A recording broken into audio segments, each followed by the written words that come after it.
Hello and welcome to another episode of the Chrissie Mayr podcast. We are on iTunes, YouTube, Spotify, and SoundCloud. And if you're listening on iTunes right now, please leave us a 5-star review. It's been a long weekend away. It's nice to be back. Got some shows coming up this weekend in Atlantic City. If you guys aren't doing anything and you're in the New Jersey area, please come out to Atlantic City this weekend. I'll be with comedians of the Compound and we'll be performing at the Claridge. One show Friday night, one show Saturday night. Get tickets at compoundcomedy.com. It'll be myself, Anthony Cumia, Aaron Berg, Gino Bisconti, Don Jameson, Pat Dixon, the whole gang, all the funny guys, and myself that you know and love from Compound Media.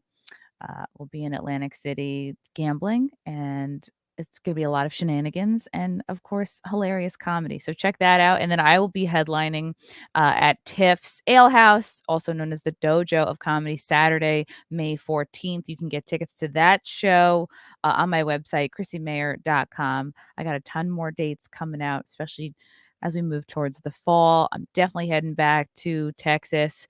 May check out a couple of cons, festivals in Florida. We'll see. It's all developing, but and thank you to anybody who's bought the album, who's checked out live from January 6th. If you haven't, you can still get it on Amazon and iTunes. You guys are the best. I have the best fans in the world, the smartest, the best looking. I don't say it enough.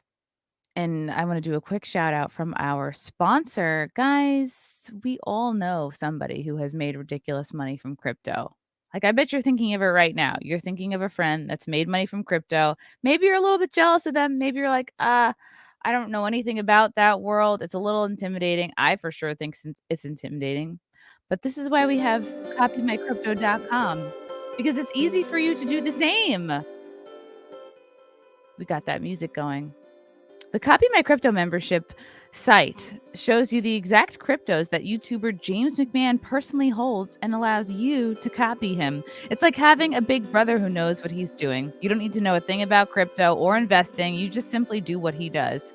So I'm going to tell you a little bit more about James. He runs the Crypto with James YouTube channel, which despite heavy censorship has over 15,000 subscribers and 1 million views. Since March of 2020, he's told his viewers to buy 26 crypto coins. Had you put $100 into each one, it would now be worth well over $66K. Of the 26 coins, his top pick of the year, a coin called Phantom, is currently up around 440 times from when he started. That one call alone has retired so many people, including guys and girls, is in their 20s and 30s. They can just stop working now because of crypto. Remember, this is all public knowledge. You can go to YouTube and verify this for yourself. If this is sounding interesting to you and you'd like to join the 1,300 members who copy James, I almost said games. He probably likes games too, but his thing is crypto. So stop what you're doing right now and head over to copymycrypto.com/Mayr. That's spelled Mayr. You'll not only find proof of everything I've said, but my listeners get full access for just $1. You won't find this offer anywhere else. But act fast, because this is a New Year offer and it will expire soon. That's copymycrypto.com/Mayr. Don't take this offer lightly. He's the real deal. Check out the site now. Yeah. Don't we all like making money from crypto? I know I do. Guys, I also want to do a quick shout out. I made my t-shirts, my Rootin' for Putin t-shirts. They were such a hit. And then, God, what was it? TeePublic took them down. So I was like, screw that. I took all my merch, all my shirts off of TeePublic. And now I'm slowly in the process of getting everything on this wonderful t-shirt site, Flagrant Triggers. Go to flagranttriggers.com and you can get the new and improved Rootin' for Putin t-shirt, extra soft.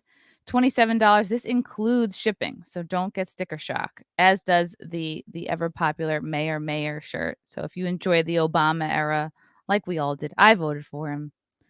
What was I thinking? Nobody knew. We all voted for him. We didn't know. We didn't know any better.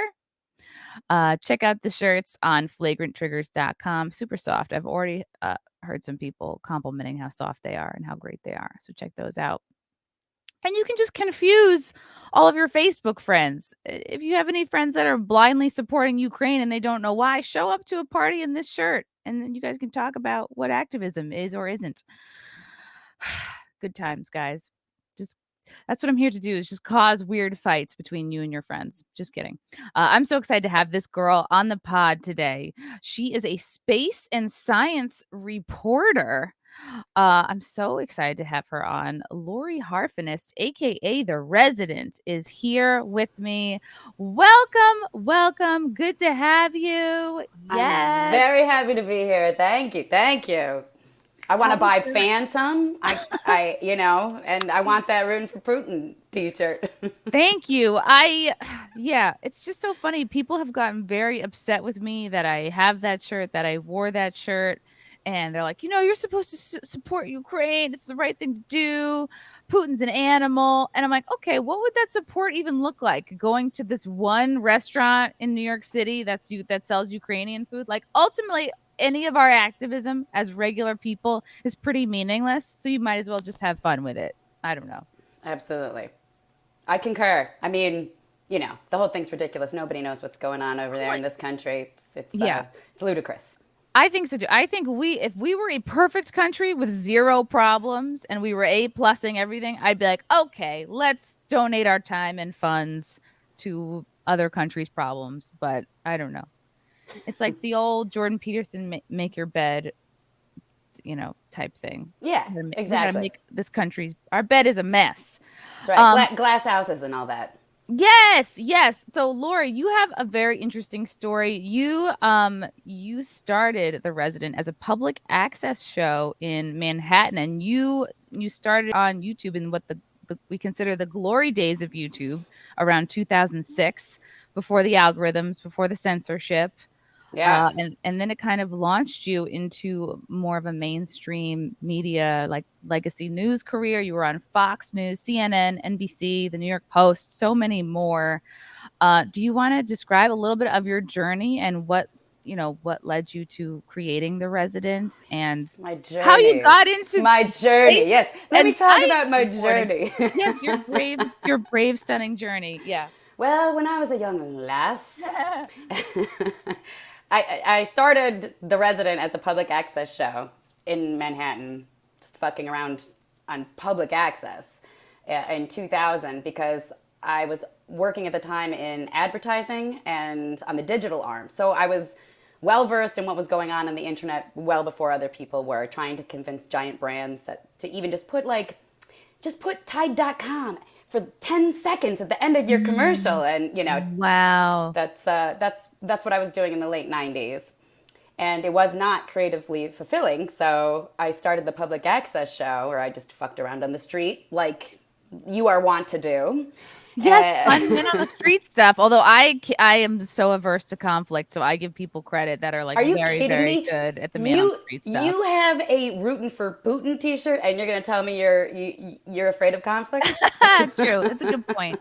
I think going up to people and asking them questions and like possibly facing rejection, but I'm sure it's something the more you do it, the easier it gets. Well, I enjoy doing it because I truly try to do it from a point of view where I'm not trying to convince someone of anything. I'm not trying to make them look stupid or corner them. I really just wanted to talk to people and hear their perspectives and for my own knowledge and growth as a human being.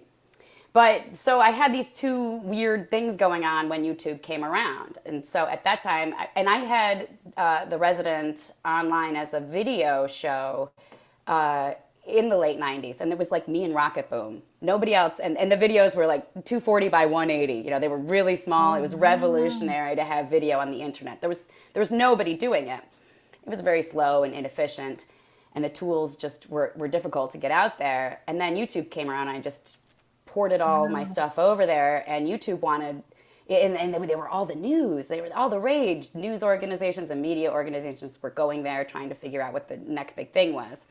And at the time, in 2006, on YouTube, there was like people pointing the camera at the ceiling.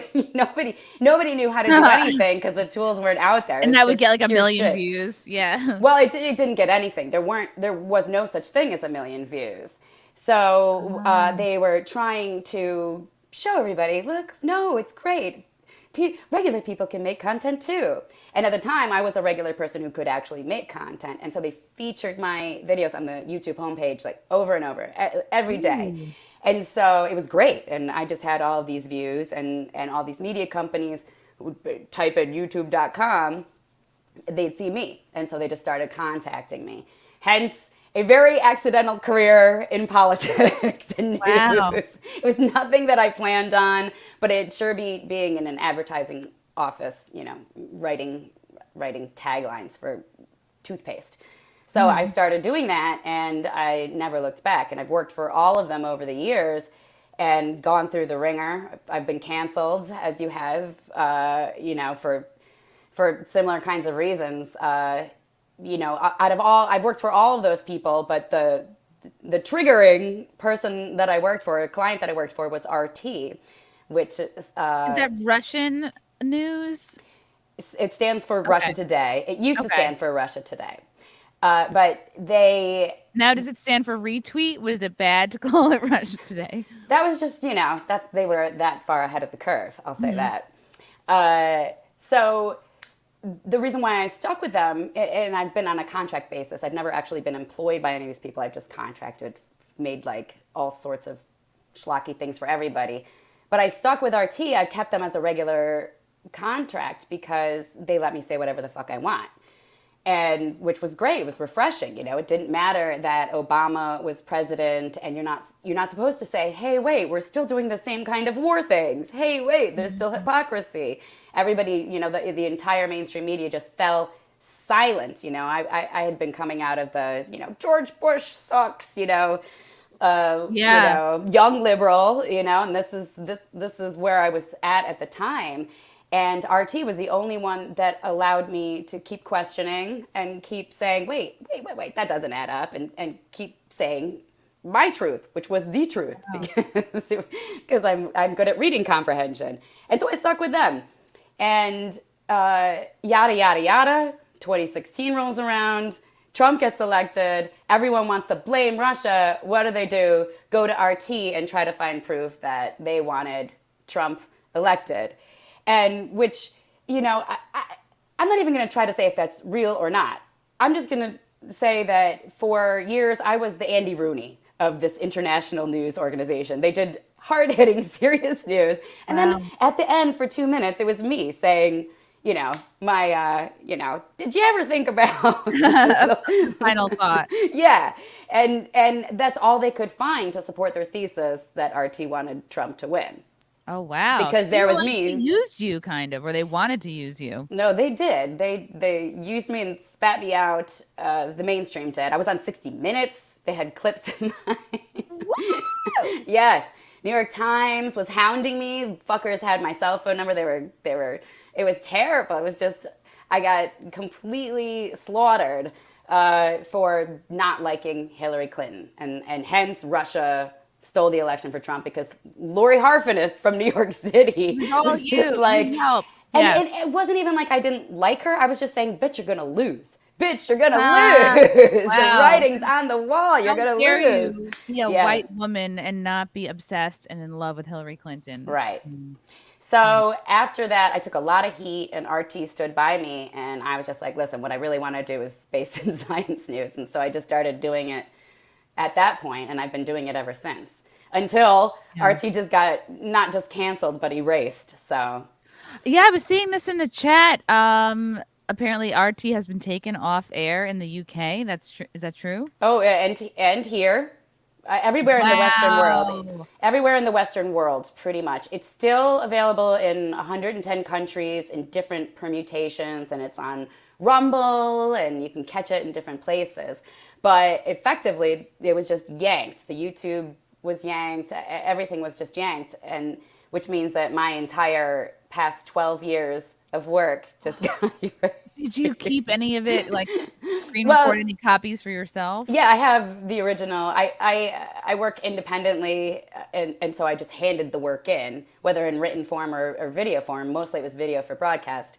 So I have copies of that, but they're not, I can't say, look, here's my 10 million views I got with this video on Facebook. Here's my, Oh it's just man. gone. It's all It got, gone. just trust me, it got that many. So it's interesting you never Right. really were like a huge politics junkie, but by way of your popularity on YouTube early on, they just were like, "Oh, this is a spokesperson. She is, you know, presents well and is eloquent, and why not?" And that's how you got wrapped up into kind of being a talking head. But it was never like your favorite thing to do. No, it definitely was not. I mean, my favorite thing to do is learn. I really enjoyed learning, and that's why I stuck with RT. Another reason, because it afforded me the opportunity to learn about how the world works from this macro point of view outside of the left-right dichotomy. Just everybody's going like this. I with working with RT, I looked at the entire world from this bigger perspective, and it was fascinating. That's why it was so clear that Trump was going to win to me. Because I was looking at it from a different perspective. So that's what I love to do. But I've always hated politics. I do not like it. It's divisive by nature, and I mean. I'm not interested in money or control. I suck with money. I should invest in Phantom. That's for sure. Oh. mycrypto.com/Mayr, Yeah, is that it? mycrypto.com/Mayr. Wow. Yeah, I'm going to go there. I'm going to go there. Do you think your working with RT helped you to see how bad the censorship is Oh, hell in America? yeah. Or is it, Hell or yeah. is it you're feeling like this kind of goes on in a lot of countries? The governments are censoring the truth seekers. Those two things are not mutually exclusive. Working for a country that's been around for thousands of years with an entirely different, right. Nobody questions, in most of the rest of the world, nobody questions, is this propaganda? They know it's propaganda. They know the media is propaganda. All media is propaganda. They know this, and they go past that. Are gun shy on calling the news propaganda. And I try to say it more and more. You should. It's not a bad thing. People are not used to associating propaganda with the news, but this is just the news. This is how we stay informed. And it's like, no, they're informing you on how they want you to think and what they want you to know. Someone's paying for those lights to be on. And they're doing that not because they love you. They're doing that because they have a message that they believe in for whatever reason. Usually because it gives them money and control, but whatever. They're turning the lights on for this because they have a message that helps them out. And that's the way every single media outlet works. And I'm not saying it's right or wrong. It just is. So to sit here and call one thing or the other propaganda, while saying you're not propaganda, is just, you're just lying, because if you work in the media, you know how it works. And it's the same, it answers the question of, why don't we hear enough good news stories? And it's, what about focusing on good? It's like, well, because fear sells more, and fear, they know that fear will keep you tuned in. If it bleeds, it leads. That's right. What the old saying was from the old-timey days. And they want you to feel something because they ultimately want you to buy something.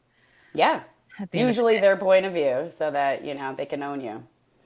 And so you've been into space and science. So how did you transition from politics to what you really love to focus on? Well, it was leverage. I had leverage. I had leverage I had leverage in 2017 rather. My first love has always been science fiction. The thing I like to do is lock myself into a room alone and think of weird things and write and learn, and this is all I want to do. Do you have like an X-Files poster in your room? As I'm picturing maybe a David Duchovny poster in your room. No, I don't at all. I should though. Or at least a Hunter Biden. Are you into more something like Star Wars or Battlestar Galactica? Nah, fuck Star Wars. That's just lame. That's just lame. Hot take, spicy. It's for children. It's fine. Yeah, sorry people. Star Wars is fine, but that's just for kids. It's just for kids. That's a good story. It's a good story. It's a great story. Harry Potter's a good story. It's a great story. They're certainly not the most sophisticated science fiction stories or the best, or the ones that have the most to offer in terms of life lessons, Ooh, what do you think are some maybe little known or lesser known science fiction movies or stories that you think people should be aware of? Good question, Chrissy. I'm glad you asked me that.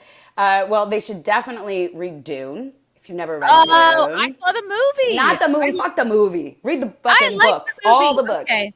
I didn't Reading see is the movies though. reading is hard, Lori. I know it's hard. It's But easy anything to but get that the books. guy. It's easy to Right. collect the books. Yes. But to read them. Who has the Read them. It's so time? tiresome. I Yeah. know. I know, especially when you're talking about politics and the world today, which is like this and all consuming, and you don't Yeah. have time to do anything else. Isn't that amazing? Isn't that convenient? It's almost like they never want to give you a second to catch up and read up on anything. All right. It's weird. Yeah. It's weird like that. But yeah, I would go with Frank Herbert. I would go with Isaac Asimov. I would go with Kurt Vonnegut is super accessible. We have the same birthday, me and Kurt Vonnegut. Oh my God. Well, I mean, he's great and he's so accessible and there's so many lessons about, it'll open your minds. Just there's so much more out there other than sitting there watching Star Wars and wearing a Star Wars t-shirt. I love it. I love it. I have a lot of friends who are obsessed with Star Wars, but I've learned. I'm like, okay, it is a good story. I've also learned how the franchise has been ruined and Right. It's one of those things, right? Yeah. It's Yeah. fine. It's fine. I don't have really a strong opinion about it either way, other than Freddie Mercury said he doesn't like it, which I love, Ooh. Yeah, I know. I like when someone takes something that's generally beloved and is like, nah, I don't think it's that great, and here's why. I think Right. that's cool. Yeah, it's totally fine. But it's what I've always loved to do. And in 2017, I had been working with RT for 9 years at this point. And all of a sudden, I was the poster child for Russian interference. And, Wow. they stood by me. And I was like, I can't fucking take this. I don't like this. I don't like this. I don't like being hounded by the New York Times. I don't like Leslie Stahl calling me inaccurate when she's lying. I don't like any of this. I just want to do space and science reporting. And they let me. And so I've been doing it ever since, which has been great. Wow, that's really neat. Because I feel like it's just something that a lot of people are. I mean, everything is hard to fact check, but I feel like when it comes to aliens, that's a subject in which it's the hardest to fact check anything about. Like, how do Yeah, we hard. know? Who hard. knows? There's so many conspiracy theories. I saw this article. I thought this was really interesting. So this is out of space.com. Sounds good. Sounds legit to me. No, it's good. Space.com's good. They do good. They have some good guys over there. News.com. Sure. In a new message to aliens. So apparently we have been trying to contact aliens for decades. And this is a new message to aliens that we've tried to send out that will reflect on Earth in danger of climate crisis. This was a radio signal destined to bring Earth's climate crisis to the attention of alien life, will be beamed. And I've heard about this, the Trappist, because it sounds like, I don't know, like Trap Queen. It's a star. Yeah. Trappist Planetary System in October. The message has been devised by METI International, a group of scientists, sociologists, historians, anthropologists, and artists who have come together with a common belief that humanity would benefit from beaming messages to the stars rather than just waiting to receive a message from the aliens. And METI stands for Messaging Extraterrestrial Intelligence, as opposed to SETI, the more passive search for extraterrestrial. Much more intelligence. passive. Much more Sitting there. passive. I support METI, by the way. SETI is like a sad girl waiting by the phone, waiting for the guy to call. And Medi, she's like, no, let's get back out there. Let's go to happy hour. I'm going to get it. I'm going to go get it. I'm going to message him right now. And he's answering my booty call. We are going to wear a shirt with cleavage that will attract aliens. That's what Medi's doing. Correct. It's scientifically accurate. Any aliens receiving our message won't be surprised to hear about our climate crisis, Douglas Vakoch, president of METI, told Space.com. They've had decades to observe our plight from afar. Anytime I hear people talking about, it's often like, I think it's possible the aliens like don't give a shit and aren't checking in. Maybe they're just doing their own thing. Like, isn't it a little self-centered of Earth to be like, oh, they know. Of course. The aliens know what's happening with us. Of course. And you can go further down that rabbit hole saying they know what's going on, but they just don't like where we are right now. And so they're going to wait until we evolve more. This is, Yes, I've heard that. I've heard that we as a society, our consciousness has not evolved to a we level. haven't evolved. Right. The aliens are waiting for us to evolve. Some of us are ready. Clearly. And Obvious. connected with source energy and vibing and own lots of candles like myself, but not everyone is a collective. Some of us are still spending too much time on TikTok. We're not meditating. We're not ready as a collective humanity to receive the messages from aliens. Correct. But if we're waiting for everybody, we're going to be waiting a while. Can't do that. Cannot do that. Doesn't work that way. Yeah. Because there's no communism in SETI. So whether or not aliens already know about us, successfully communicating with them will be difficult. Alien life will not know our languages or understand our culture. I mean, I'm here. I don't even understand our culture. And may even interpret the universe around them differently than we do. The greater challenge of interstellar communication is to establish a common ground for understanding, Vaykoch said. To tackle this, the Goonhilly message will begin with a periodic table of elements. Since the chemical elements are universal, any scientifically knowledgeable aliens should recognize the periodic table. Mehdi argued that content would create common good for the message and then describe some of the environmental challenges we are facing here on Earth. Well, like the aliens have the answer, like they're gonna come down with a carbon machine or something. Hoover it up, a carbon hoover. Yeah, a carbon hoover, or like here's a better recycling plant. Right. Yes. Right. The TRAPPIST system is 39 light years away, so if anyone there does detect a message, we should not expect to hear a reply for at least 78 years. That's a bummer. I'll be dead by then. However, maybe not. You know what? Maybe not. Maybe it'll be like my head will be in a fish tank or something, and I'll have a different body. It's entirely possible, Chrissy. Entirely possible. I'll be like Stephen Hawking level. I'll just be like so gross. I'll be mush. Sure. However, the likelihood is not technologically advanced alien life. You see, you do push buttons. We're like. It's true. Brutal. You were brutal. That's brutal. I sneak it in through humor. That's how I'm most comfortable. I'm not gonna be like, oh, it's a joke. Relax. You need a valve. Yes, I do. You get me so well. The likelihood that technologically advanced alien life will be far older than we humans, since the universe is 13.8 billion years old. We're just newcomers on the scene. I mean, do you think, first of all, what would you put in a sort of alien time capsule to send? Led Zeppelin. They're sending these messages. The music that there's also sending messages up, and it's, I mean, it's good. It's good. Definitely good. We've had other good periods of music throughout our development as a species, but the latest good amount of music was in the 60s and 70s, and this is inarguable. This is science. This is math. We just went through a great period of music. This is the music we should be sending out there. I think in our time capsule to the aliens, we should also send something from Lizzo's new shapewear line. They can know where we're at culturally, and a picture of her with her ass out. Mm-hmm. I see you on Twitter. I see what you're tweeting. What else is important? We need to send the aliens all of our pronouns so that they can, we don't want them to trigger anybody, and they have to refer to us correctly. Well, that will indicate to them that we're on the right track of becoming asexual beings like they are. Right. That's so true. Look, bodysuits, smoothing out everybody's parts. What is it? Picture an alien in your head. What does it look like? Is it? I mean, unless you're a sicko, you might picture like, a hot tentacle bitch with boobs or like blue boobs or 10 boobs or something like that. But generally people, when they think of aliens, they picture, like the big head and the big eyes. The classic the gray bodies. Right, the gray. They picture the grays.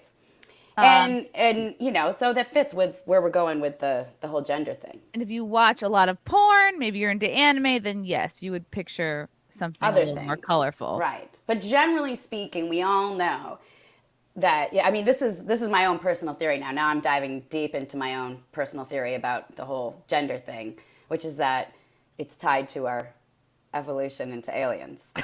Yes, I agree with you. I think like you think about like what would be the point of this? What would be the point of blurring the lines between men and women? I This is think the one of point that the nobody asks. yeah, Everybody's concerned about whether it's right or wrong. Nobody's going, right. why? Why Why? the hell are we doing this? Why is this being pushed and who has something to gain from this? And if you follow this to the natural conclusion, who is that good for? And I think definitely a side benefit is encourages people not to have babies, because if you can make women as if you can basically like convince young girls to transition, then you're going to screw them up biologically, you're going to screw up their fertility or whatever their parts.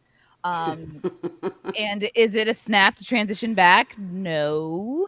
And I just think too, like obesity is glamorized.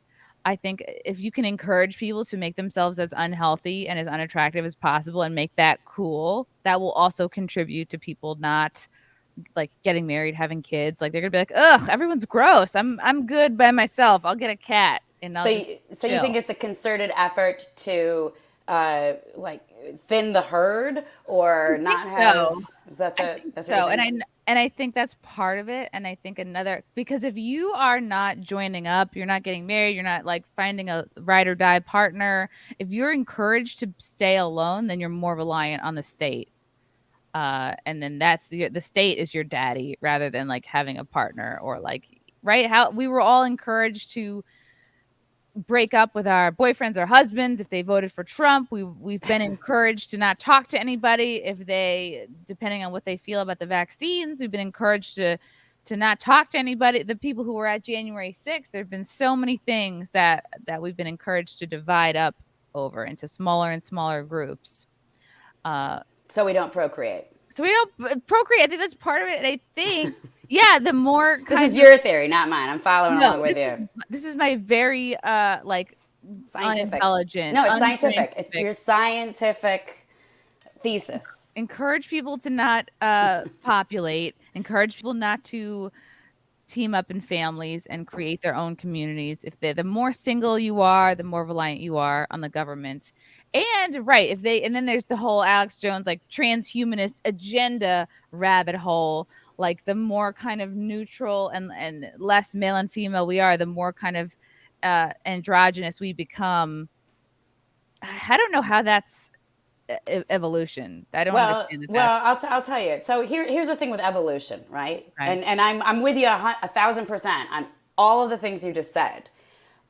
I question whether or not they can even help themselves at this point of our development because Mm. so the thing is that we evolve as a species. We've been evolving as a species from the apes for about 2 to 6 million years. You know, all the action has been in the last 200,000 years or so, right? When we first, developed stone tools, but all the action, whenever we develop a tool that all of a sudden allows us to do something, that's when we evolve. So, for instance, when we could knock shit out of a tree, we stopped climbing trees and we stood up a little bit more. When we cooked some food, our faces got a little bit smaller because we didn't have to be all jaw chewing all the food. Right. No, that's This is something true. that we already know. We already know that when our tools evolve, we physically evolve too. We're pretty damn sure about this at this point. And Our grip is weakened because we don't have to swing on trees. right, exactly. So this has been going on for millions of years, and our tools have evolved very, very slowly over millions of years. Now, in this day and age, our tools are advancing so fast that we're having trouble keeping up with them. Particularly if you look for in the field of our fertility tools, right? You don't even have to have gender to have a baby anymore. Listen to this. You're going to love this. Ready? There are 8 billion people walking around on this planet born from in vitro fertilization in labs. Right. 8 million people walking around right now that were born in a lab, basically, and then, Wow. True. and what we're doing with DNA and CRISPR and all the things. CRISPR, is that like an air fryer? Yes, it totally is, except for people. Okay. You can make Totally. anything. It's Yeah. it's this crazy tool where we can like say like, I want genes to do this instead, and you inject it, and the gene and it Wow. goes right to the spot you want it to, and all of a sudden, poof, you've got the thing that you want instead of the thing Then it should why be. couldn't they say, I don't know, phase out things like Down syndrome or autism They do. or They do. We are. Autism's a tougher one. But okay. Down syndrome, we've got, well, it depends on what we've got mapped, right? But when you have, when you do in vitro, what happens is, they pump the chick full of hormones, and then they harvest her eggs, and then they take the sperm from the dude, and they fertilize the zygotes and make these embryos that are, and they're left with like 10. The couple's got like 10 fertilized embryos in the lab, right? And then they look at them and be like, gosh, this one looks genetically the strongest. And these 3 are the next one. So they take those and they implant them back in the woman. And then that's why there's a lot of twins and shit these Right. days too, because, they hope one can take, but sometimes more than one takes. But anyway, there's like 5 or 6 freaking babies left on ice in the labs. And Oh. there's millions of those in the world too, which Yeah, is what do they do with crazy. the ice? What are they Ice doing? babies? You want to hear something interesting about censorship? So listen to Yes. this. So I've been obsessed with the babies on ice, as I did not This coin. sounds like a new Ice Capades show. Yes. I'd watch I it. didn't even coin the phrase babies on ice. It's a thing. It's a fucking thing. But now, and I used to, like, anytime I was talking about evolution or whatever in my very scientific reports, I'd Google babies on ice for like the latest information to add into the story. I've been doing this for years and years and years. Now when you Google babies on ice, the information that you're served up is so fucking different. It is so different. It's insane because the system, I hate to say they, but they are actually encouraging in vitro fertilization, less sex. Oh. But again, I'm not even sure. I don't even know if I blame them. I'm just saying this is where we're at collectively. Yeah. We're all doing this together. It's the couple that really wants to have a baby and can't have a baby, and so they go to the lab and they do this, and it just seeps into the fabric of our culture and our society, and that's where we're at today. We no longer have to have gender to reproduce. It's a vestigial tale. It's a fucking vestigial tale at this point. So Damn. why wouldn't we be going crazy? What you're saying is we don't need to express our gender, but it's like you still need eggs. You still need the parts. You still need sperm. So are you saying it doesn't matter what you look like on the outside because if you still have... No, I'm saying it doesn't even need to be an outside. Because we have what, enough sperm in all the sperm banks, and we have enough eggs. We have enough sperm. in We all have the enough freezers. eggs. Aw. We've already, but we've already created mice and other organisms in the lab without. We've cloned things. You no longer need a man and a woman. You no longer need an egg and a sperm to make a new thing to procreate. But the average person can't afford, like, probably the average person, it's the best way to go for them is to just, bang, Yeah, for sure. right? Yes. Because they're not going to be like, well, this It's doesn't work an out. elitist thing. It's for sure an elitist thing, But there's still 8 million of them walking around right now Wow. So Babies it's on crazy. ice. Babies on ice. This There is it what is. doctors don't tell you. Freezing eggs and test tube conception is a marvel of high-tech wizardry, but it carries loads of hidden risks, and there are safer, more natural ways to overcome miscarriage or infertility. This is what I think is funny. The only thing that the single girl used to ask for on ice was Smirnoff. But if Dr. Jillian Lockwood has it her way, it would be a batch of her potential future children. There you go. Lordy is passionate about and an advocate of storing your eggs in a deep freezer. And oh wow. It should be every dad's graduation present to his daughter. That's kind of weird to me. It's very weird. And it's happening so fast, and it's normal. There's 8 million people that were born this way whose parents think it's perfectly normal, and they think it's perfectly normal. True, because if I weren't able to have a baby the regular way, I would for sure be looking into this, and then everyone can call me a hypocrite. But I'm not saying this is wrong. to Right, do right. or I'm not immoral. exactly. I'm not saying it's wrong either. I'm just saying this is where we're at in our society. So I am not surprised that we're questioning our gender when we no longer need it, because this is what we do as a species. We just keep it moving. We But I build don't. tools and So we keep it moving. So you think society is trying to evolve culturally along with this? Like we don't need gender to procreate. So you think culture is trying to catch up, or like leftist culture is trying to catch up? Like, okay, let's make it so that socially we don't need gender, but like not everyone's on board with that. Like men still looking at feminine women, and women still like looking at masculine men. So it's like you're not gonna get everybody on board with this like trans shit. You know, Right.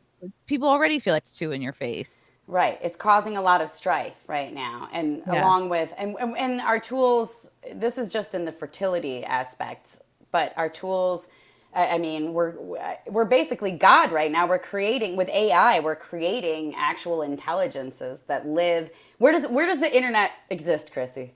Where is it? Can you point to In it my on a map? phone, It's it's in in the your mind. cloud. It's in your mind. It's in all of our Yeah. collective minds, right? We're creating a universe in our collective minds, and it's doing stuff on its own. So our tools right now are fucking off the chain like they've never been. Fuck a stick knocking a banana out of a tree, Yeah. or fire. Although I still love watching, there's this guy on YouTube, and it's probably not just him. It's like it's probably his whole posse, and it's like it's a very calming YouTube videos to watch because it's just this guy. It's like a time lapse video of him like digging a ditch, and then he makes like mud tiles, and then he fills it up with water, and he like makes his own little pool, and then he swims in it, and that's his day, and I'm like that's pretty cool. It's a Like good day. or Sounds like a good day. make the whole house. It's just cool, just sharpening sticks and making stuff. Sounds good. Sounds like a He's nice not way to spend the he's day. not dealing with texts from like an insane ex-girlfriend. He's just, how do I make a hole? How do I make my own little pool? Right. I forget his name. If anybody in the chat knows. Yeah, well, we live in biblical times, Chrissy, is the deal. We're living at the moment. This is the Tower of Babel moment. This is the This is apple of you feel like we're in knowledge. Revelations? We don't have to be in Revelations necessarily. We're just getting a lot of lessons thrown at us very quickly. Wow, do we Oh. really need to have babies made in the lab? Do we really all, does it work if we all speak the same language? And, I mean, the Tower of Babel is like the best scenario for like, or the best story for what's going on right now. It's embarrassing that I don't even know what the Tower of Babel is about. I went to Sunday school. I was Babel. confirmed. I at one point memorized all the books of the Bible, but now I'm drawing a blank at like what is the Tower of Babel story? So it's a story, and I went to Catholic school, and it always fucked me The up. This Catholics story. know more. I think with Protestants, they let us off the hook pretty easy. Well, yeah, you guys had it easy Yeah. compared to us Catholics for sure. But basically, the story is that everybody was on the planet was working so well together that they were able to build this amazing tower that was reaching where God lived in the sky, and God smote it down. Smited, right? We were smited. We were smited. We were being too extra, and He God was like, no, yeah. It pissed him off, and the tower came down, and everyone went scrabbling back into their own tribes with their own languages. And I never understood that, because I'm like, well, if God is supposed to be nice, then why wouldn't he want us to know this information too? And now I get it. Because it really doesn't work. There's a lot lost in translation right now is the problem. You watch a video from halfway across the world that's shot from one perspective, one person's perspective, and one two-dimensional camera shows this perspective, and there's all this other commentary around it, and that's shown to you. That's not the truth. It's not truth. It doesn't work that way. There's so much more going on in that moment that the people across the world would never, ever be able to understand. And so the whole tower story is that it doesn't work. It doesn't work. The whole globalism thing, it's a story against globalism, really. You know, Right, because it's if what you I've decided. globalist inklings, like ultimately that's ego based because it's like, oh, I have control over this group of people or this country. Like I want more. I want control. I want to have say what goes on in multiple countries, and I want Yeah, them and to know everybody's gonna all think me. like me, you Yeah. know. But it's a big planet out there. Everybody shouldn't think alike, you know. Everybody shouldn't speak the same language. It doesn't. We don't flourish this way.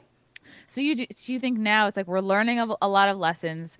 God is basically like you're too in your ego. You're doing too much. You are trying to be godlike, and we'll see. I guess like what comes crashing down. I What ends mean up not that working right, out. right. That was like the that's the old school. That's the old school exact same story. And it's not just the Bible that has this story. You know, we've got the Quran, we've got the Vedas, we've got all the old books. They all warn of the same things. They keep Mm. on telling us about the same things. And now I feel like we're at one of those moments where wow, we are just, we're here again. Here we are again. I really like your like approach and your viewpoint. Like you're just sort Thanks, of Christy. observing all of humanity and it's almost like you separate yourself from it. I think that's a very healthy thing to do because it's so easy to get like wrapped up like, oh, drama, climate crisis, oh, what are we doing now? Everything's about to fall apart. Like we're in such a high stakes time and it's like if you can just take a breath and like pull back and be like, this is all of humanity. I'm just one person and not to blame one person or one group. It's so easy to just blame Bill Gates. It's so easy to just blame Soros, It blame is. all of It our is. elites. And it's like, all right, at the end of the day, none of them are ever going to listen to this podcast anyway. So it's like, Oh, they are. They're listening right now. ooh, I Yeah, for hope sure. so. They better come to a comedy show. Bill Gates, I will save you a front Front row row, seat. front row. He probably He, wouldn't find me funny, he but still maybe I gotta could. he still gotta pay for the drinks though. Of course, yeah. Oh yeah, no drink tickets for him, full price. I could do some computer jokes.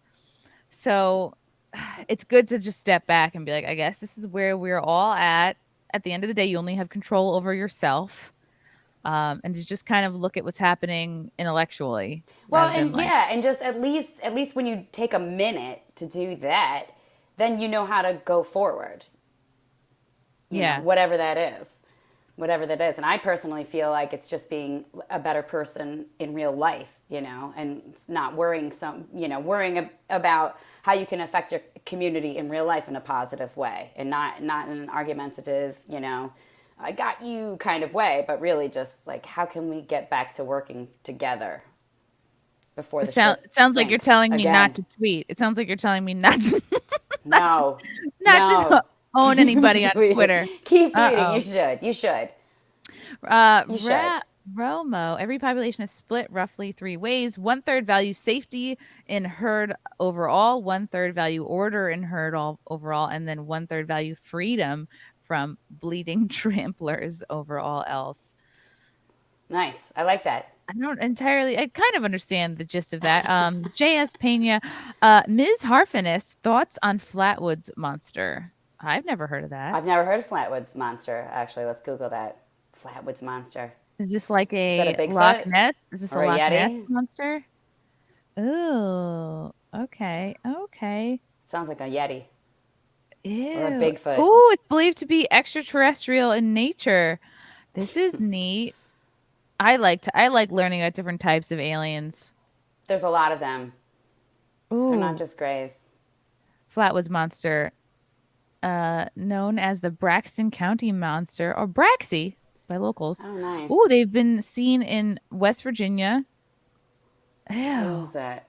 I can't get. creepy. Oh, nice. Wow, that's fucking super creepy. That's my thoughts, Mr. Ugh. Man. This shit is creepy. An entity was initially reported as being about 10 feet tall, 4 feet wide. Damn.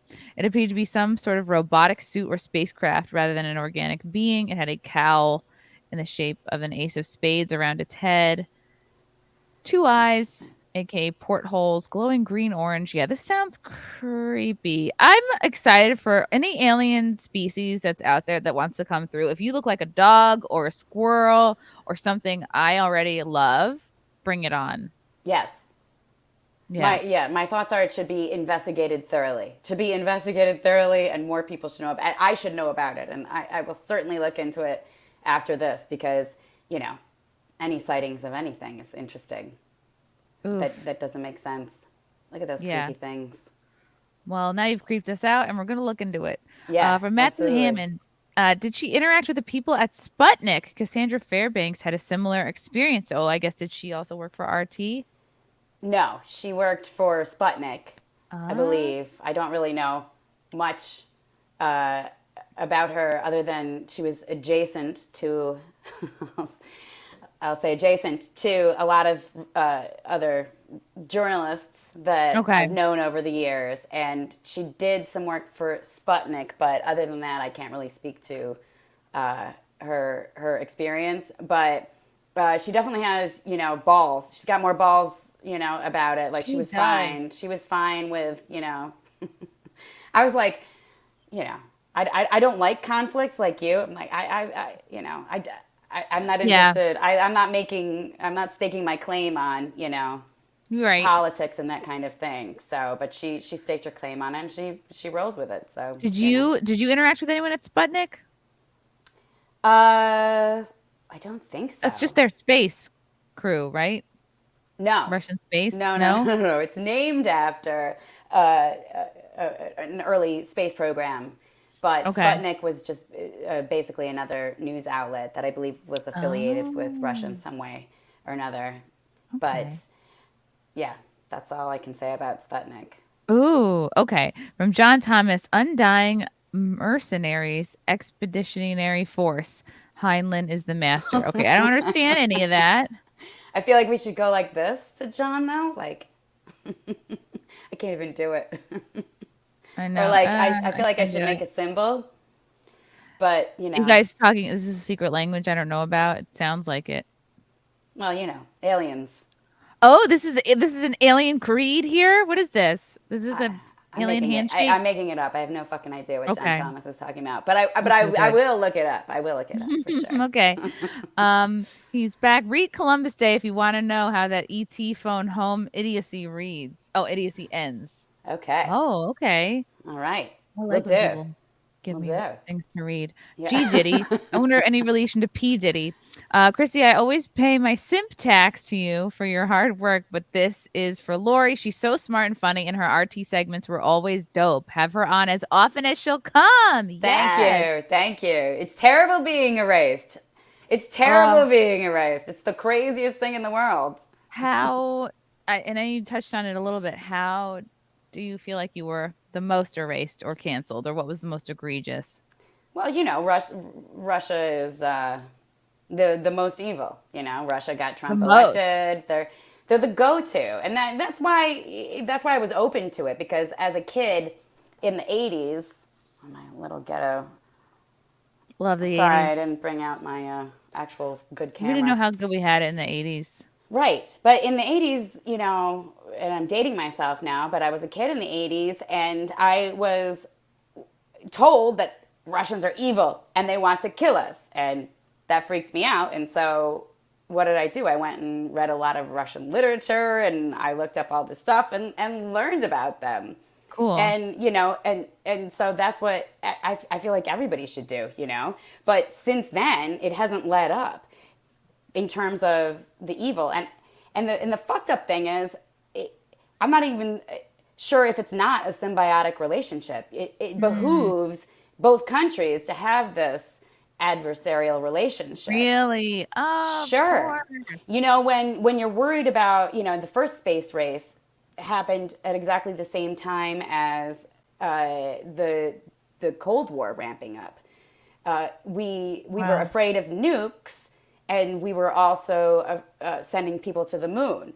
And basically, I mean, we send people to the moon on rockets. This is the same kind of technology. It's the same kind of propulsion that So you goes into believe we both did go things. to the moon? Yeah, we went to the moon. Okay. Yes, we went to the moon. Which is not to say that all of the imagery that has been released is necessarily broadcast from the moon because it doesn't really work like that. So I get why people are like that picture looks Many of the fucked images up. have, yeah, aren't real and are Well, totally it's like computer generated. that happened recently when SpaceX Elon sent his Tesla out there, right? With the astronaut driver. Did you see that at all? It was fucking spectacular. It was so great. I watched Blue Origin, but I don't Nah, think fuck I'm that. just Fuck imagining a that. Tesla car being like shot up into space. That's what I'm imagining. That's exactly What he did. how the story goes. Yes, and he did. It was launched in a capsule atop a rocket and shot out there. But there was this footage of this beautiful red Tesla like driving by the Earth with this rocket man in it that was probably produced in a studio to once they cut from the real footage to the real rocket going up, then they cut to the studio footage. It's a just, and they do this all the time with launches. People mistake when they see launches of, let's say for instance, like Mars rovers and whatnot.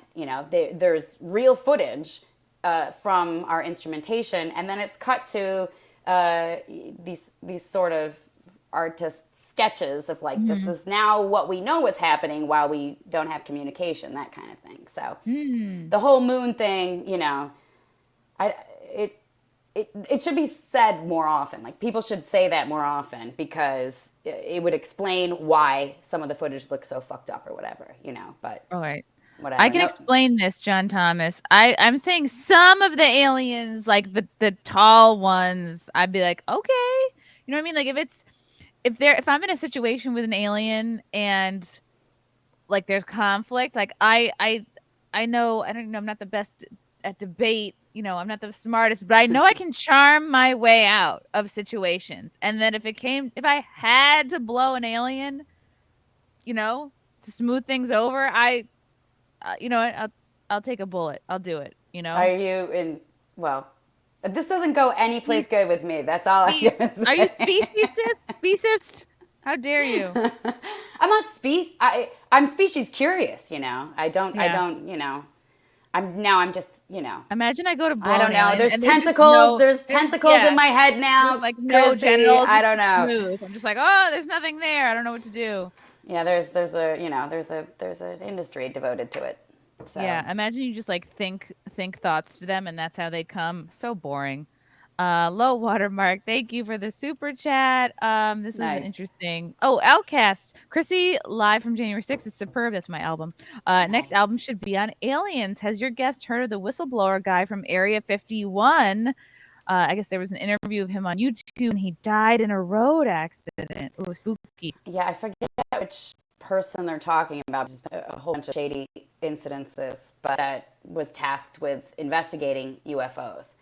And since then, there's been more and more disclosure that's come out, and it's just endless. And there's these whistleblowers that have come forward and said things. There's been FOIA requests since then that have produced a lot of documents. So I will say that there's all this crazy shit out there. And the Pentagon is keeping track of all this stuff. And yes, the Pentagon is keeping track of all this shit. And a lot of it mirrors what was told in the New York Times. And there's a lot of Congress people like Kirsten Gillibrand. She sponsored a bill. Well, she fought for the inclusion of a provision that accounted for the making a new program within the DoD in the last defense bill. And Marco Rubio is about. There's all of this now momentum, let's say, within the U.S. government building upon UFO disclosure, and it started with the 2017 report from the New York Times, and it just keeps getting more and more fascinating. And just in terms of like how much they're tracking, how much has been verified, how much of it has been kooks reporting this stuff versus how much of it is actual U.S. military personnel who are highly trained and know what physics are and can explain what's going on. So in terms of mutilated cows, all I can say is that it's hard to say what's true and what's not, but I definitely feel like there's going to be a lot more stories about that in the very near future, just because there have been, whether people take them seriously or not, I don't know. I can't say. Do you think there comes like a tipping point? Like there's just so much out there. There's so much footage that they just can't keep it a secret any longer, and they have to be upfront. to my eyes, it seems like it's being leaked very, very nicely timed. Like every 6 months so far since this report came out, there's like a little nugget of information that comes out. And the report is based on this guy. His name is Luis Elizondo, and he supposedly headed up this shadowy Pentagon UFO program from 2010 to 2017, maybe, yeah, something like that, 2010 to 2017 or something like that. And then he abruptly quit and then told the New York Times about the story. So it was super sensational, and it included some actual information from the government. So it was pretty crazy because this is the New York Times. We know that, the New York Times is not an enemy of the state, let's say, by any means. And so here they are releasing this information from this whistleblower with actual video information, with actual video proof of our U.S. military personnel seeing things happen on radar and other instruments that defy the laws of physics. And since then, there's just been these little drops that keep coming, like, oh, people also had physical effects, and we're creating this new program, and it's just been this interesting slow drip since 2017. So I don't know. I'm interested. Do they think we can't handle it if they were just like, just tell us everything you know, go? Handle that? Yeah, I don't know if we could handle that. I don't know. Look at how well we're handling everything else. True. The general populace. Do you think the general populace could handle it? People don't like how Game of Thrones ended. We're still butthurt about that. Right. And Lost and so many shows. Yeah. Right. Are they going to be able to truly handle, the truth? But, I feel that's why I feel like the slow drip is interesting, because it feels like a warm up to me. And in case they want to bury any unfavorable news, they can always drop an alien nugget, and then that will be our new shiny thing to be distracted by. Right. I find it interesting that the biggest UFO whistleblower has been accepted by the New York Times and the establishment. Right. That's all I'm saying. That is super conspiratorial. What is this person's name? Luis Elizondo. Okay, Elizondo. I'm probably spelling it wrong. And there's plenty of them. And I don't doubt, a lot of what they say. But. Wow, Luis Elizondo. Earth is a zoo ruled by aliens. Oh my God, that's crazy. All right, I'm going to post this. Yeah, that's a rabbit hole too.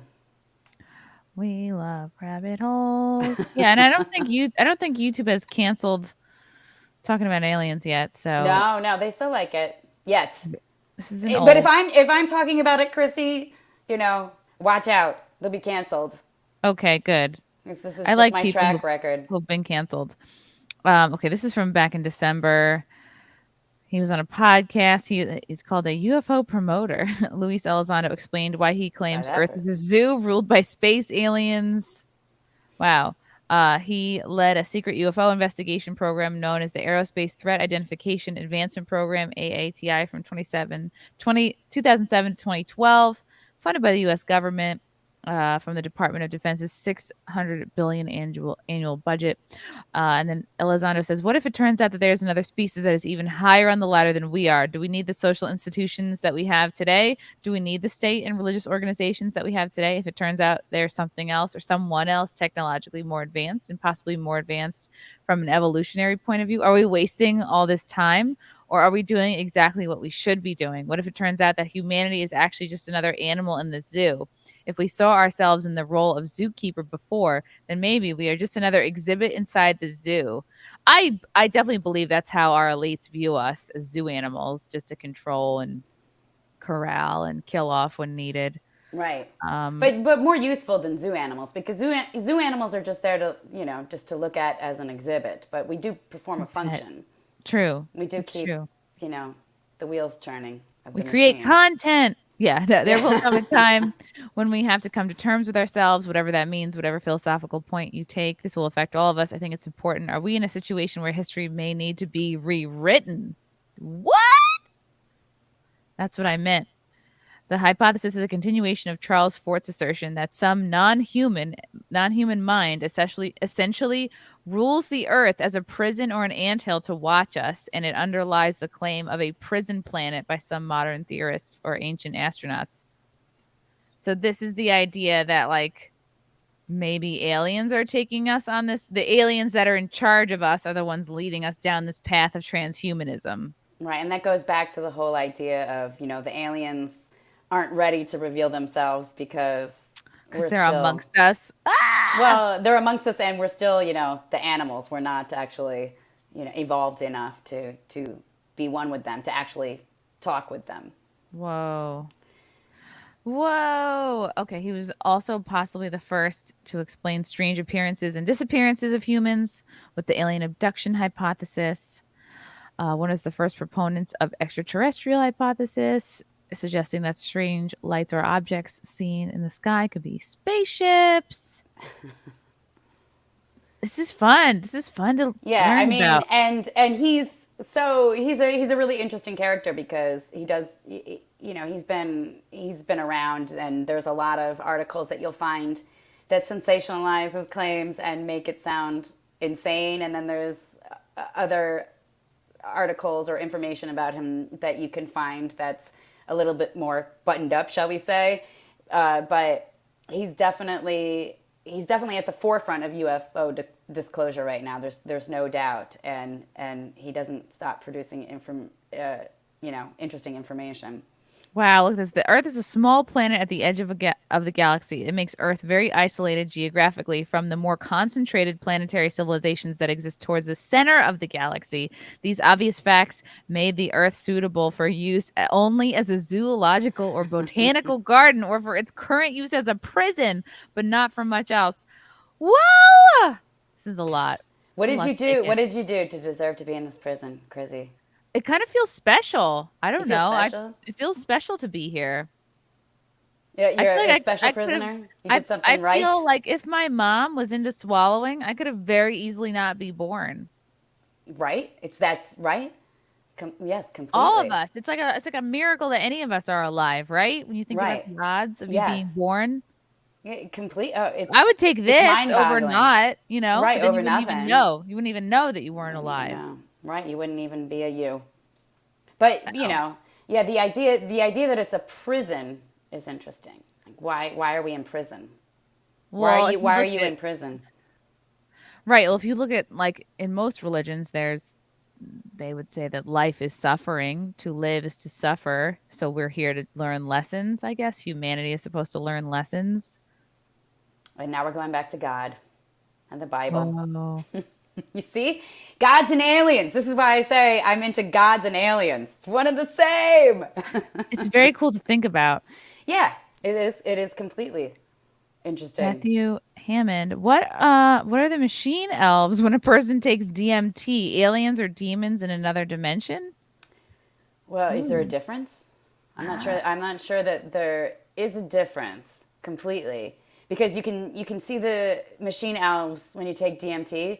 But the machine elves are also. Have you ever had it? No. Me neither.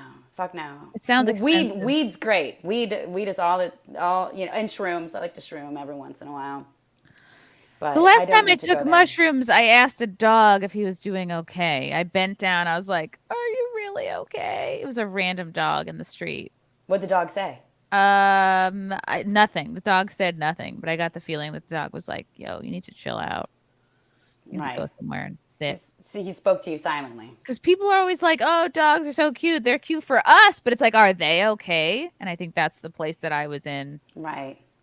Is the dog? They're very empathetic and they love people, but like, is it too much? Do they ever feel like people are a burden on them? Right.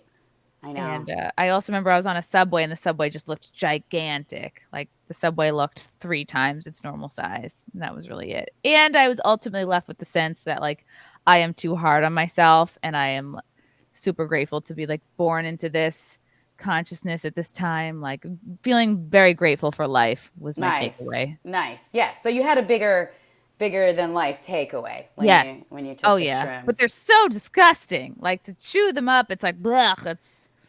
Do you know that we just found out that, well, we didn't just find out, but there's a new study that has shown that, so mushrooms and fungi in general, when they're at the bottom of the forest, right?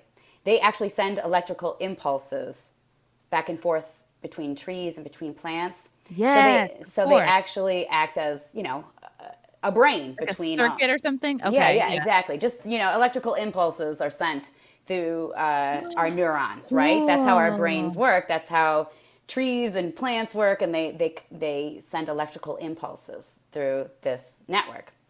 And this guy, this professor, just he stuck a bunch of electrodes into the soil and recorded just shit tons of these electrical impulses between different species of mushrooms. And they seem to come in patterns. And like some mushrooms would be like beep, beep, beep, beep, beep, beep, beep, beep. And then other, you can just see like mushroom language. Whoa. Yeah. And so there's a lot of ways that you can map series of pictures or signals to language. Like think about a language, there's like 3 consonants and then a vowel and 3 consonants. There's like patterns, right. And there's mathematical patterns of language. So and there's certain ways of tracking that. So this guy recorded all these electrical signals of all these different mushrooms and mapped them to different techniques that identify languages and found that they sure as shit look like languages that the mushrooms are saying. That is so cool. Right? And why didn't we learn about any of this in biology? Why didn't we learn about this now? Why are we learning about why are we learning about, the fucking Easter Bunny at fucking Joe Biden's bullshit shit? Why are we concentrating on that instead of the fact that the mushrooms are talking and we could be decoding them? People think that was Jen Psaki under the bunny suit. Imagine the bunny, just every season they have somebody in a costume that's like basically his handler, like just getting him out of uncomfortable conversations. It is very, very funny. I will give it that. I will give it that. But it's still, if we want to better ourselves as a species, I say let's decode the mushroom communication and start talking to them, because we know that the evidence mounts, scientific evidence mounts on a daily basis almost, that they are the key to unlocking our consciousness, or at least have a way of helping us expand our understanding of human consciousness. And there's scientific studies that prove this every other day. And we're still not focusing on that. We're focusing on the bunny. We're focusing too much on the bunny. J.S. Pena, which cryptids do you think are real or fake? What is a cryptid? I don't know. I've never heard of the word cryptid. See, this shit is deep. Ooh. Okay. I can help with this. Oh, nice. Okay. The file cabinet. Yes. When you open up the file cabinet, you'll find that cryptids are things like the chupacabra, Bigfoot, Yetis, Loch Ness Monster. Okay, I've never heard that the term cryptids before. Yeah. I think they're real. I don't know if they're aliens or not. Or if they're just like strange. Right. Strange beings. Like I'm pretty sure Loch Ness was just a cormorant. Well, I heard something recently that some believe that the Loch Ness Monster was actually a whale with his dick out. Like the whale was upside down, swimming close to the surface, and the whale was trying to like signal that it's time to mate. So he had like this big hard whale dick coming out of the water. And the picture, somebody thought that was like a neck or something. And then they also saw the whale tail. So that's how they got thinking. I love it. This is hot. This is hot. This is a hot explanation for Loch Ness, for sure. Whale dick. This isn't really a science show, but we're getting there. We're getting there. We're getting close. Okay. Chrissy, can you zoom in on that? I want to see if we can cryptids. Yeah. Let's see what's on there. Cryptids or non-cryptids? Ooh, humanoids. Right. Ooh, which one? There's so many. So many. Look at all those. Scroll down. It looked like there was a whole list. There's a lot of them. Wow, all types. Starting with A. There you go. Let's see if these stand out. They all What about stand out. A-Rod? Oh, that's Air Rod. Air rods, though. Fucking air rods. That's amazing. Sounds sexual. You've got a dirty mind, girl. No, I love it. It's great. I'm all pent up. That's Okay, right. air rods, flying rods. Oh, it's literally just a rod. No one tell her about tentacle porn. Oh, those are UFOs, aren't they? The air rods. Referred to as skyfish. Yeah, Sometimes weird. like a crop. Whoa, that's kooky. Wow. I spend almost no time looking into this stuff, and I've always been interested. Yeah, I believe there's. Well, here's the thing, okay, is that we act like we know. We have like this big encyclopedia of all the animals and creatures on the planet when we know a fraction of what's actually out there. We're constantly identifying new species from the past and that are currently walking around. There's plenty of species that we say are extinct, and then all of a sudden, oh, they're not. They moved over there, and we haven't seen them in 30 years, but they're still here. We know shit about all the life on this planet. So Well, what's you know, interesting is a lot of these cryptids, some of them turn out to be true. Like we didn't know for sure there was such thing as the giant squid until just 5 or 10 years ago when they finally caught one on film. yeah, Oh, wow. they just named one after Joe Biden too, like a few weeks or a month ago or something like that. Really? Yeah, it was like a 10 tentacled giant squid that you named That's after about Joe Where's the right. Biden. giant Most squid? presidents get a museum or a statue or library. He gets a squid. Right? It's fitting. A bush baby. How big could it be, though? A giant one. Dang. Maybe not so cute. This is cute. I'm gonna look into more of these animals.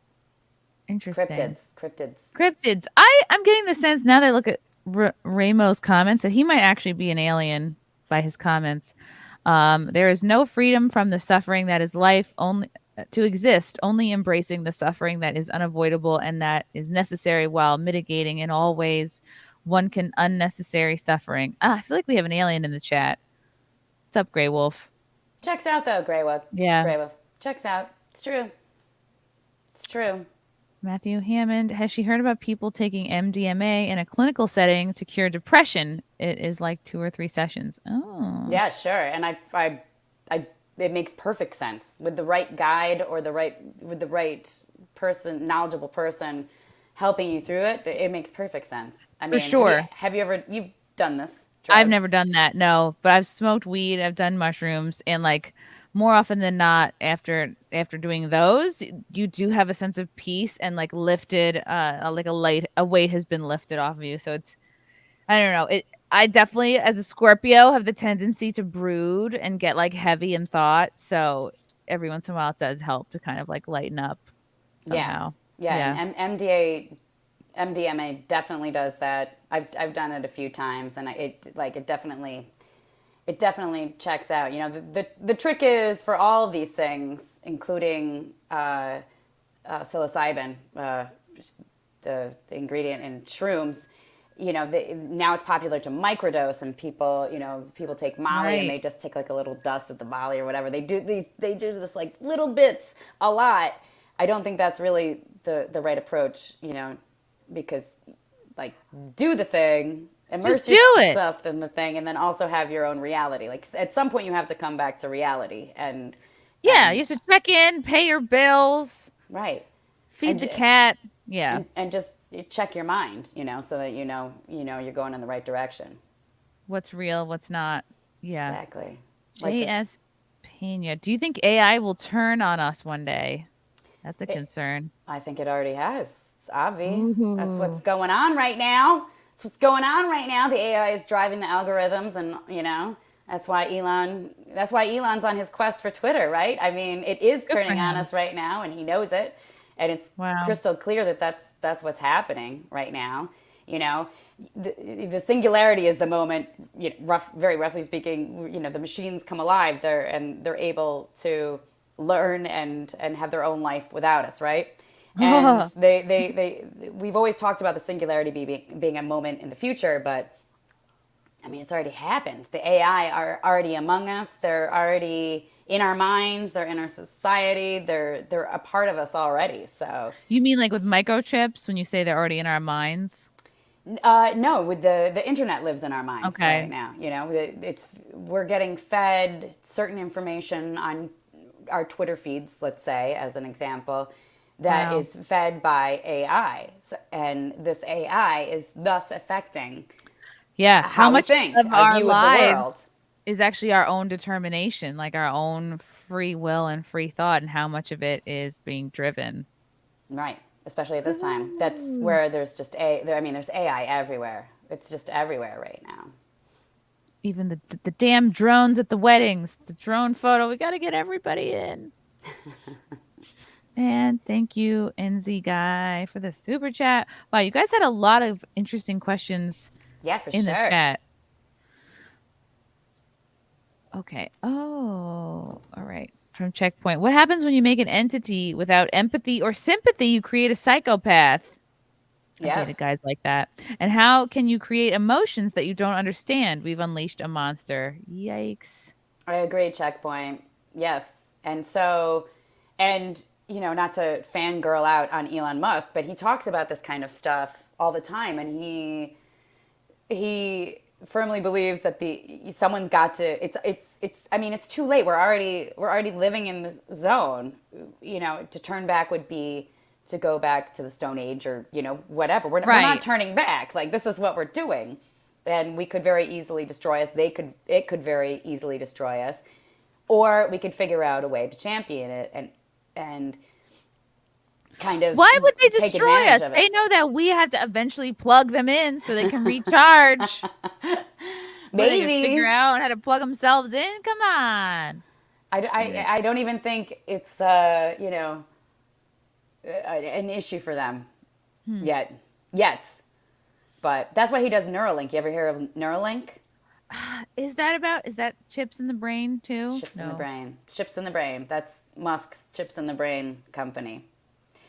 And, it has a lot of medical implications where, if you've got Parkinson's, it could, stop the right neurons from firing or make the right ones connect in better ways. But it also has the implication where, okay, we're sitting here now talking and you're Googling as we're talking, right? With a neuro chip, I would just think it. you would just be like, oh, what's a cryptid, and the chip would just be like, here's Not a everything cryptid. that I think I want to actually Google. Like that has to be controlled somehow, because like not every thought you have you should be Googling. And I'm thinking a lot of people, not every thought they have they want Googled Googled, or up right? on a screen somewhere. It's not just in your head. I'm sure it's in It's some a sort of trip. database. It's kind of Yeah. like DMT. You're not really in control. You're just going. You're just going with this thing now. Just at the mercy of all your random thoughts, like Well, just you're different. You're changed as a being. You're changed. You're just you can't help but know everything. I already kind of know some people like that, and they're no fun to hang out with. Yeah, it's completely true. This is Right? interesting, Like, Lori. how do you even talk? Like, Right. when your brain's going that fast, how do you even communicate and Well, I have a lot of connect with autistic people? friends. Yeah, they're in their heads a lot because they're just thinking of shit. Yeah, This is that's interesting, a little Lori. bit I me. feel like we have so much more to talk about, and the chat is loving you, so you'll have to come Oh, back. it's great. Yeah, anytime. This has been great. Now that I'm canceled, The I chat has have. spoken. Are you not on anything? Do I'm you not on remain on any? anything. On I'm not you're on on anything right you're on no now. social media. Wait, you are Well, on I'm on Twitter. Twitter. I just mean my actual work, which was Okay, just your life. writing Yeah. daily stories about this shit. Right. I'm not doing that at the moment, but you know, Come work for so it's Compound nice. Media. Yeah. Who canceled you per se? Was it you said everyone basically but RT? Well, the American government pulled the Just because plug they would on associate you with RT. Russia. Well, I Yeah. was on it. That's what I was doing. I was handing in reports for RT, and they just pulled the plug on it, and now it's all gone. So that I'm not doing that anymore, but I'm still, investigating every day about what's Yeah. going on. I'm just You not could definitely professionally also releasing it. work for Project Veritas. You could be like a hottie that like goes on dates with dudes and gets them Uh, drunk with a low oh cut my God. dress, and you get them to spill the beans. That I would love that as a second career choice for myself. Yeah, you like that? I think it would be fun. Yeah, I'd be like, oh, that's so interesting. I've gone on so many bad dates where I've been able to like fake my way through and been Yeah. like, oh, wow, what do you mean adrenochrome? And I then don't like know. at the end of that bad date, you feel a little dirty. I think that's how you'd feel doing Oh, at the that. end of these dates, they're like, wow, the guy's like, I had such a great time. We really clicked together. We're so amazing. And it's like, no, dude, that was all me. Like, I did the date for two of us. You're boring as fuck. Like, I I don't know. know. It's rough. It's rough Entertainment, being though. hot and smart. It's It rough is, and funny, and a and good funny, hang, right? Yeah, it's tough. and a former gymnast. These are, Ooh, snap. just no, I'm not tooting my own horn too much. Lori, I'm so happy to have found you. I can't wait to have you back. Where can people, other than I think you are on Twitter, Yeah, just uh, Twitter right now. at the That's resident? it. Twitter right now, and I haven't figured out where I'm going to put my work next. There's a few things in the works, but I'm working on that right now. But for now, you can find me on Twitter, and I post shit about stories that I find interesting about this shit, and also a lot of shit about rock and roll and drunken Ooh, posts. I like to tweet drunk good. when I'm That's good. A lot partying. of times, everyone should be a little drunk. It's when you're sometimes the most truthful. Absolutely. Lori, this was so great. Thank you Thanks guys for in the having chat me. for your comments and questions as always. Until next time, bye.